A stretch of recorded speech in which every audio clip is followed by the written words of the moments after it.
పార్వతి పరమేశ్వర కళ్యాణం రోజు చెప్పిన 3 అంశాలు చెప్పిన మీకు. ఒకసారి రిమైండ్ చేస్తే నేను 1, 1, 2, 2 ఇంకా ఆన్‌లైన్. రైట్. మరి మీరు అడుగుతారా? అడిగిచ్చేసేయండి. ఏ టైగర్ అది? ఆ! నేను టైగర్ అంటే ఫారెస్ట్‌కి ఎప్పుడు పోయినావు అనుకుంటున్నాను నేను. ఒకటి. అందరు నమస్కారం పెట్టుకోండి. సద్గురునాథ్ మహారాజ్‌కి సద్గురునాథ్ మహారాజ్‌కి సద్గురునాథ్ మహారాజ్‌కి శ్యామలా మాతాకి శ్యామలా మాతాకి. మీరు కొంచెం అడ్డం జరిగితే అది ఆన్ చేసి మీరు కూర్చోండి ఇక డైరెక్ట్.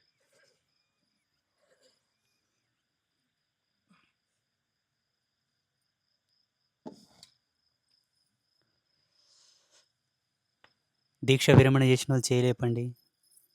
అమ్మా స్ట్రెంత్ పెద్దగానే ఉండదు. అంటే మీరు ఊరు కొయ్యలేరు ఇంకా. హే ప్రభు, అమ్మ మీకు ఎంత ఎనర్జీ ఇవ్వాలో అంత ఎనర్జీ ఇచ్చేసింది. మీరు ఇక్కడ పూజ చేస్తుంటే నేను ఆడ లోపల జపంలో కూర్చుంటా. ఇక్కడ ఎంత ఎనర్జీ ప్రొడ్యూస్ అవుతుంది. ఈ అయ్యవార్లు చేసే తంతు ఏంది ఊకుండాయా అబద్ధాలు ఆడతావు. చుట్టుముట్టు మైకులు పెట్టుకొని సౌండ్ వినిపిస్తలేదంటాడు అతన్ని. అయ్యవార్లు ఈడ అభిషేకం స్టార్ట్ చేసినామని ఆడ ముద్ర పట్టుకుంటా నేను. హోమం చేసేటప్పుడు ఇంకొక ముద్ర, అమ్మవారికి అర్చన చేసేటప్పుడు ఒక రకమైన ముద్ర. మారుస్తూనే ఉంటా. వాళ్ళు ఎట్లా చేస్తున్నారు, తప్పు చేస్తున్నారా కరెక్ట్ చేస్తున్నారా. వాళ్ళు ఉత్పన్నం చేసే శక్తి మీ మీద ఎట్లా ప్రసరిస్తుంది, ఎవరెవరు ఎంత రిసీవ్ చేసుకుంటున్నారు, ఎవరు ఎంత కాన్సన్ట్రేషన్ పెడితే వాళ్ళకి అంత ఎనర్జీ పోతుంది. ఎవరు అన్నం ఆయనో లేదో ఇంకా జరిసిపోతుంది. బట్టలు ఎక్కడ వాయనో ఏమో, ఊరుకాడ ఏముంది అన్నలకు కొంచెం తగ్గుతుంది. ఎప్పటికెప్పుడు టెస్ట్ చేస్తున్నాను నేను. కానీ మ్యాక్సిమం సెంచరీ కొట్టేసిరు శ్యామల దీక్షలు ఉన్నోళ్ళు. మ్యాక్సిమం కవర్ చేసిరు అందరు. స్ట్రెంత్ తక్కువన్నందుకన కవర్ అయింది కానీ వారాహి దీక్షలు ఉన్నప్పుడు కొంచెము అన్‌బిల్ట్ క్వాలిటీ ఎక్కువొచ్చింది. కొంచెం మంచి స్ట్రాంగ్ బిల్ట్ క్వాలిటీ రాలే టీమ్‌లో. ఇప్పుడు బాగొచ్చింది. 9 రోజుల దీక్షలో మ్యాక్సిమం 35% ఆరా డెవలప్‌మెంట్ కావాలి. 21 రోజులో 55% ఆరా డెవలప్‌మెంట్ కావాలి.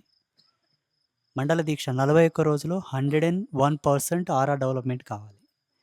అందరికీ ఎంత పరధ్యానం పెట్టినా, బాత్రూమ్ మీద ధ్యాసున్నా, బ్యాగుల మీద ధ్యాసున్నా, అన్నం మీద ధ్యాసున్నా, కొంచెం నడుము కుట్టుబట్టో, కాలు కుట్టుబట్టో, తొడలు కుట్టుబట్టో, ఇటు అటు అని జర కాన్సంట్రేషన్ మిస్‌గైడ్ అయినా కూడా మ్యాక్సిమం 45% అందరు గెయిన్ చేయగలిగిరు. భగవతి కృప అమ్మ సల్లగా చూస్తుంది. ఆడ ముగ్గురమ్మలు, ఆడ భైరవుడు, ఆళ్ళు సల్లగా చూస్తుర్రు. మంచిగా అయిందంతా. మరి సాధించారు. సాధించిన దాన్ని కొంచెం శోధించుకోర్రి, లెక్కలు చెల్లిపోతాయి. సాధించిందంటే ఇప్పుడు ఈ ఫోన్ వచ్చింది. ఇది సాధించాను. దొంగతనం చేసినా, డబ్బులిచ్చి కొన్నానా, ఎవరైనా ఇచ్చారా, దీన్ని సాధించాను అంటే నా చేతిలోకి వచ్చింది. ఇప్పుడు దీన్ని శోధించాలి నేను. యూట్యూబ్, ఫేస్‌బుక్, వాట్సాప్, ఇన్‌స్టాగ్రామ్ శోధిస్తేనే దీనిలో ఉన్నయి తెలుస్తాయి కదా. మీరు ఈ 9 రోజులు నవరాత్రులు అన్నాము, కానీ 11వ రోజు అవుతుంది ఈరోజు. ఈ 11 రోజుల్లో అంటే 9 రాత్రులైనయి, 10 పగుళ్ళైతాయి మీకు. పగలులు 10, 9 రాత్రులైతాయి. అట్లా డిజైన్ చేశాం మనం. ఇన్ని రోజుల్లో విడిదిలో ఇక్కడ అమ్మ చెంతన మీరుండి, దీక్ష తీసుకొని ఇళ్ళల్లో చేసుకున్న వాళ్ళకి కూడా అదే సేమ్ ఎనర్జీ పాస్ అయింది. ఇక్కడ ఉన్నోళ్ళకి ఒకటే కాదండి, ఇంటికాడ ఈడ మంత్రం తీసుకుపోయినోళ్ళు కూడా సేమ్ పాస్ అయింది ఎనర్జీ. అది సాధించారు. దాన్ని శోధించండి. శోధించండి అంటే అర్థం ఏంటి? ఇప్పుడు ఇంటికి పోగానే అప్పుల బాధ ఉంది ఫర్ ఎగ్జాంపుల్. చక్కగా పొద్దున్నే స్నానం చేసుకొని పూజా మందిరంలో, ఒకవేళ ఇప్పుడు మీకు ఇక్కడ శ్యామల యంత్రం ఇచ్చారు, అసతున్నోళ్ళు తీసుకోర్రి. ఏం పెద్ద ప్రైస్ ఏం కాదు అది. ఒక క్వార్టర్ బాటిల్ కంటే తక్కనే, బీర్ బాటిల్ కంటే తక్కనే. కేజీ చికెన్ ఎంత ఉందండి నరేందర్ గారు?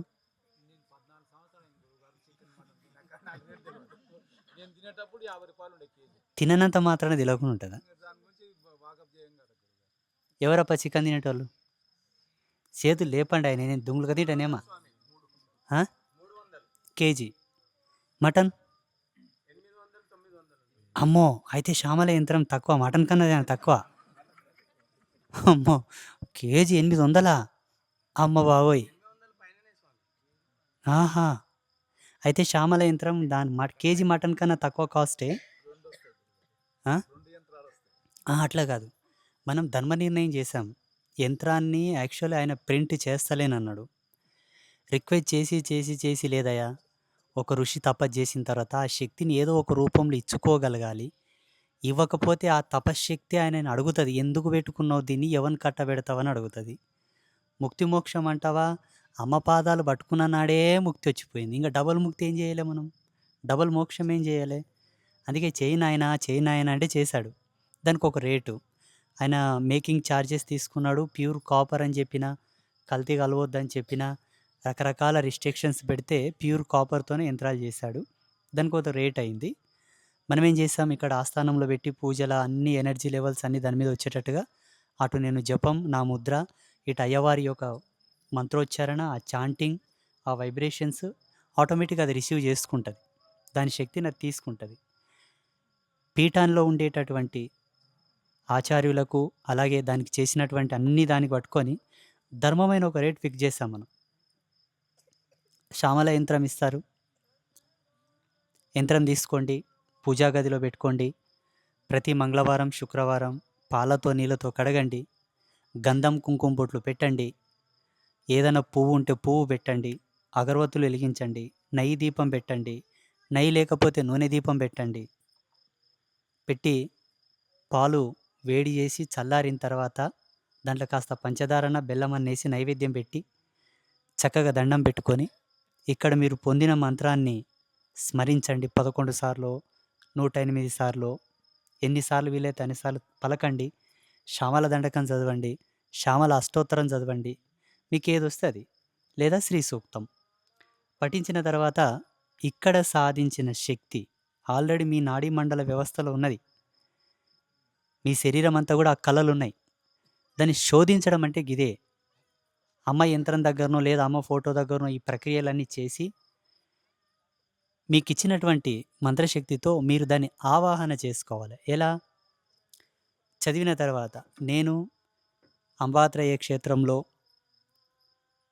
పరాశ్రీ స్వామి ఇచ్చిన మంత్రాన్ని పఠించినాను కాబట్టి, ఓ పరదేవత శ్యామల, నాకు కొంత అప్పు ఉంది, లేదా మా పిల్లలు కొంచెం చదువుల అభివృద్ధి జరగాలి, లేదా నాకెందుకో ఆరోగ్యం సరిగ్గా లేదు, అన్‌కంఫర్ట్‌గా ఫీల్ అవుతున్నాను, హెడేక్ వస్తుంది, బాడీ పెయిన్స్ ఉన్నాయి, లేదంటే సొంతిల్లు లేదు, అద్దెంట్లో ఉన్న సొంతిల్లు కావాలి. ఏదో ఒక కోరిక మీరు చెప్పుకొని అక్షింతలు చేతిలో పట్టుకొని హృదయం దగ్గర పెట్టుకొని కోరిక అంతా తలుచుకున్న తర్వాత ఆ అక్షింతలు కాసిని జలం పోసుకొని అమ్మ పాదాల దగ్గర చిన్న రాగి పాత్ర పెట్టి దాంట్లో వదలాలి. ఎప్పుడు పూజ చేసినా పని చేయండి. ఇది శోధన. మీకున్న శక్తిని మీరు రోజు శోధించుకోవాలి. ఒకరోజు ఇనపాయ, 2 రోజులు ఇనపాయ, 3 రోజులు ఇనపాయ, 4 రోజులు ఇనపాయ, యాసరికి వచ్చి ఆమె ఆటోమేటిక్గా కరుణిస్తుంది. ఇంకా మీరు మొండి పట్టు పట్టాలి అంతే. మీ క్యాసర్కి వచ్చిందంటే ఇంక ఆమె ఏం చేయలేదండి. మీ క్యాసర్ రాకూడదు, ఆమె క్యాసర్కి వచ్చేలాగా చేయలే మీరు, అయిపోయి. ఇక్కడ సాధించింది ఇంట్లో శోధించుకుంటే అయిపోయి. అన్నీ శుభాలే, అన్నీ, ఒకటి కాదు రెండు కాదు, అన్నీ. దారిద్ర్యం పరుగో పరుగు, అనారోగ్యం పరుగో పరుగు, అప్పులు అన్నీ పోతాయి. అప్పుడు మీకున్నది ఏమిటి? కౌలమంత అన్నం కడుపులో వేసుకున్నామా, అరిగిందా, ఆరోగ్యంగా ఉన్నామా, సంతోషం. ముచ్చటగా 3 పిల్లలు ఉన్నారా, మనం చెప్పినట్లు మన మాట విన్నారా, చదువుకున్నారా, మంచి ర్యాంక్ తెచ్చుకున్నారా, జాబ్ తెచ్చుకున్నారా, వాళ్ళకి పెళ్లి చేసినామా, వాళ్ళ పెళ్ళాం పిల్లలు వాళ్ళు చల్లగా ఉన్నారు, సంతోషం. ఎవరి బాధలు, ఎవరి శత్రుత్వం, ఎవరి పీడ, ఎవరితోన పగలు, ప్రతీకారాలు, గొడవలు, పంచాయతీలు, లేనిపోని గొడవలు లేవు, సంతోషం. కాల్జేయి గట్టిగా ఉంటే ఇట్లా గురువులతోనికొస్తారు, అమ్మతోనికొస్తారు. ఒకరోజు అమ్మ ఇడుపున నెత్తిపెట్టి ఇంత ఊరుకుతారు, చాలు. ఇంతకంటే ఇంకేం కావాలి ఈ జన్మకు? ఇదే బెస్ట్ లైఫ్. నా అనుభవం ప్రకారం ఇదే మంచి జీవితం. ఏ కొడైకెనాల్ పోక్కర్లేదు, ఏ ఊటీకి పోక్కర్లేదు. అవసరమే లేదు అవెల్లా. కాశ్మీర్ వద్దు, కన్యాకుమారి వద్దు. ఇదే స్వర్గం, ఇదే ముక్తి, ఇదే మోక్షం. ఇలా ఈ 9 రోజులు అమ్మ మిమ్మల్ని మంచిగా అనుగ్రహించింది. ఇది మాత్రం కన్ఫర్మ్‌గా చెప్తున్నాను నేను. 100%. వారాహిమాత దీక్షలో కొంత పొరపాటు జరిగింది. పొరపాటంటే అది నా యొక్క ఏమరపాటు. నాది ఓవర్ కాన్ఫిడెంట్.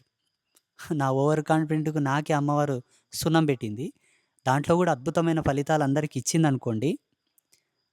నేనక్కడ మిస్‌గైడ్ చేసింది ఇక్కడ ఫుల్‌ఫిల్ చేయగలిగాను. ఏదన్నా కొంచెం అప్పుడప్పుడు తడబాటైతుంటే నెక్స్ట్ టైమ్ దాన్ని సరి చేసుకుంటాం గదా!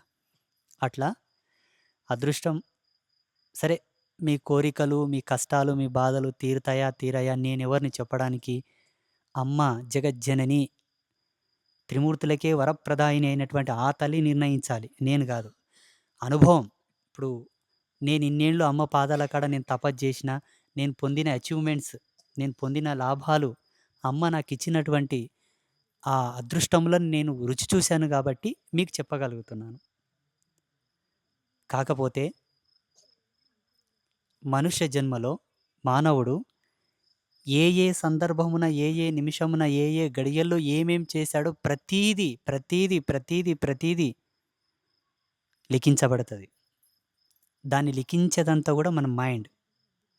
మైండే మనల్నన్నిటిని రీడ్ చేస్తదనమాట. దీంట్లో అన్నీ ఫిట్ అయిపోతాయి. శ్యామలా అంబిక యొక్క దీక్ష చేసినటువంటిది గూడా రికార్డ్ అయ్యుంటది గదా! ఈ శరీరంతో ఈ జీవుడు ఫలానా క్షేత్రంకి పోయి 9 రోజులు శ్యామలామాత మాల ఎదమినేసుకొని బతికిండు. రికార్డ్ అయ్యుంటది గదా!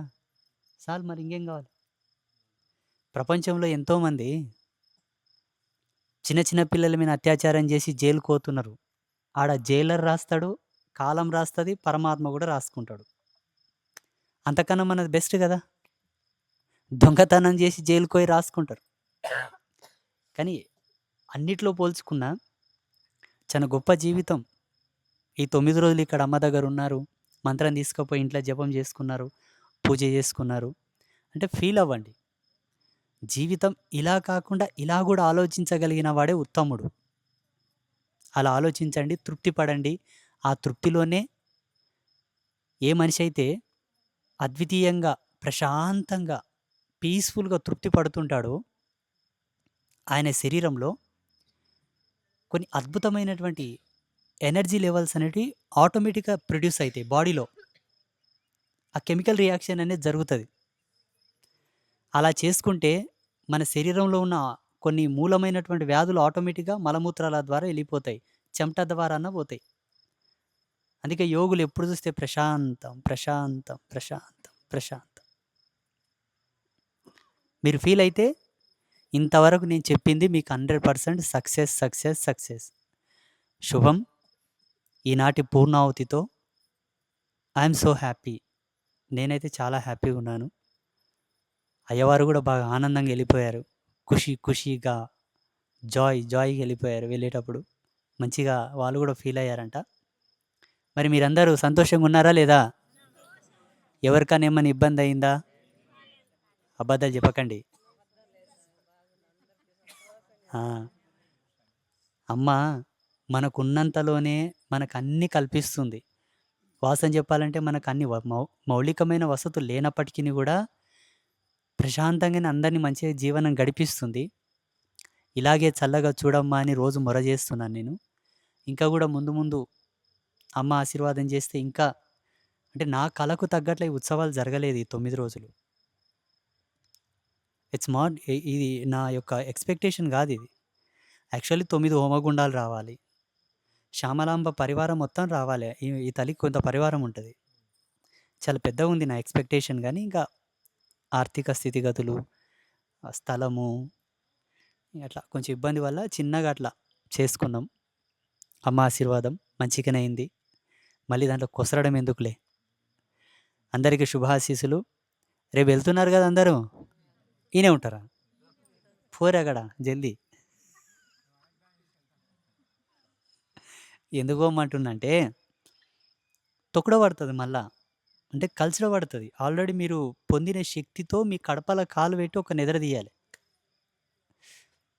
అంటే తిరుగులు మరుగులనమాట. మళ్ళీ వెంటనే గూడా వచ్చేసేయండి. ఏమి ఇబ్బందేం లేదు గానీ, పోవాలె. ఇడుపు మొఖం జూడాలె, ఇల్లు మొఖం జూడాలె, ఇంట్లో దీపమేసి దీపం మొఖం జూడాలె, ఇంట్లో ఫోటోలుంటే ఇంటి దేవుని మొఖం జూడాలె, ఇల్లాలు మొఖం జూడాలె. అప్పుడు సాధించుకొచ్చిన దానికి, శోధించుకొచ్చిన దానికి ఒక విలువ. నీ మొఖం నేను జూస్తా, నా మొఖం నీవు జూడు. నీవు సన్యాసివి, నేను సన్యాసిని నా మొఖం జూసుకుంటే ఈడ కూర్చుంటే ఏం బావుంటది? పాడుగాల. నేను మా ఎల్లమ్మ జూసుకుంటాం. మాకెవ్వరు లేరు. ఆయమ జోగి, నేను యోగి. సరిపోయినాం. నా జతకి ఇతనొక యోగి. గడ్డం పెరిగింది. నాకు గడ్డం లేదు. ఇగ మిగతోళ్ళందరూ "పోండప్పా! రేపు పొద్దున పోండి ఇంటికెళ్ళిపోండి అందరూ." అంటే బలవంతంగా పొమ్మనను. దానికొక పద్ధతి, మర్యాద ఉంటది గాబట్టి వెళ్ళమంటున్నా. వెళ్ళండి. సరేనా? ఆ! మళ్ళా స్వామి మెడబట్టి దొబ్బుతున్నాడనుకున్నా కంపగాల. నాకెప్పటికి ఎవరు బరువు గారు. కాకపోతే మీకర్థం గాదది. నాకర్థమై నేను జెప్తుంటానమాట. కదా! శుభం.